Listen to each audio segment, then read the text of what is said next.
In a small, quiet town in the Midwest, life moves at a slow pace, with the local bar serving as the heartbeat of the community.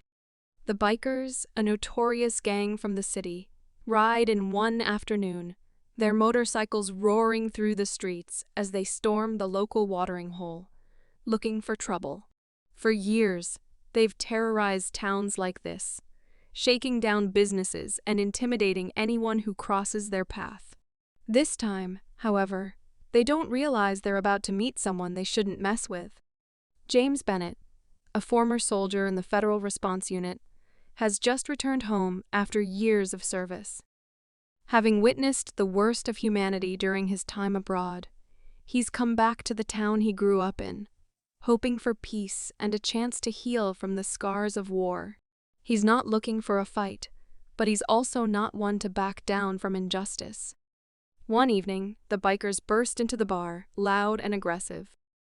They're looking for a good time, but when one of them, a burly figure with tattoos snaking up his arms, pushes a local bartender too far, James steps in. He's just one man, but the moment he sees the bartender's terrified face, something clicks. He's not a soldier in the field anymore, but that sense of duty, that instinct to protect, is still inside him. The Bikers laugh, thinking they've got the upper hand. They're used to intimidating people who don't have the backbone to stand up for themselves. But what they don't know is that James, although quiet and reserved, has seen things that would break most men. He's been trained to face overwhelming odds and remain calm under pressure. Without a word, he moves with precision. He doesn't attack. Instead, he uses his training to disarm the situation, quickly neutralizing the first biker who threatens him. The others hesitate. They think he's just some guy who's had a little too much to drink, but James's calm demeanor and sharp movements tell a different story. One by one, he outmaneuvers them, using their aggression against them, never needing to draw a weapon or resort to brute force. He's too calculated for that. The Bikers start to realize they've made a terrible mistake.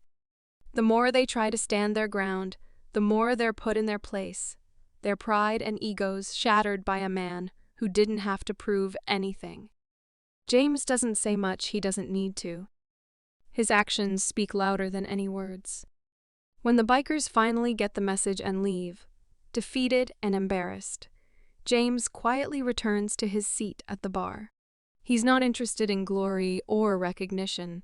He just wanted to ensure no one else had to suffer. The town, once so quiet, now holds a quiet respect for the soldier who returned home to find peace, but was forced to remind the world that sometimes the wrong people pick the wrong fight. James never sought conflict, but when it came to defending the helpless, he didn't hesitate to step up.